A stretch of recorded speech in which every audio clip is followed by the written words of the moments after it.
talk much. And Damon's the older one, a year older than Cassie, so the oldest of them. He likes to pick on Cassie really bad. Like, he knows how to press her buttons. But anyway,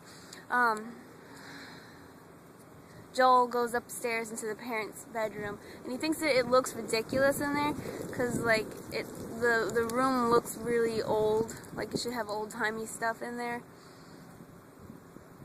but it's got, like, a mix of, like, modern stuff. Like, it's a mix of all kinds of weirdness, and he just thinks it looks, like, completely tacky.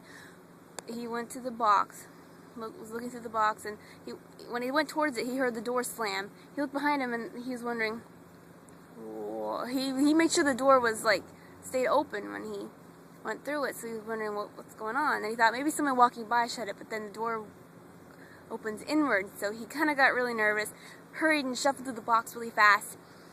And as he was going through the box, he found the bread knife, he pulled it out, and it was covered in blood. It was just drenched and dripping in blood. So he dropped it real fast, and there was a puddle of blood on the floor. And then when he looked again, it was all gone. There was just a bread knife on the floor, and he didn't know what to think. So he kicked the bread knife towards the door, because he didn't want to touch it, afraid that the vision thing would come back again. And when he opened the door, he didn't even, like, close it, and it slammed behind him.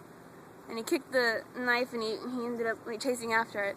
And he went downstairs, and he was just, like, kind of panicked about what just happened, and trying to figure out what it was that just happened. And going back a little bit, the first night that they went there, they were fighting, and Cassie's mom said, "Go to your room," and blah blah blah blah blah. So she went there, and then all of a sudden, like, they hear a shriek, and they run up there, and her clothes are everywhere, and so she's blaming Damon. "You did it! I know you did it! You're messing with my stuff." And then her mom, or Damon, thinks that she did it to her own stuff just to get him in trouble. And she's like, "I wouldn't do that to my own stuff." And so there's weird things going on, and they're blaming it on each other, and it all gets put on Cassie because she's the one fighting all the time, so they just assume that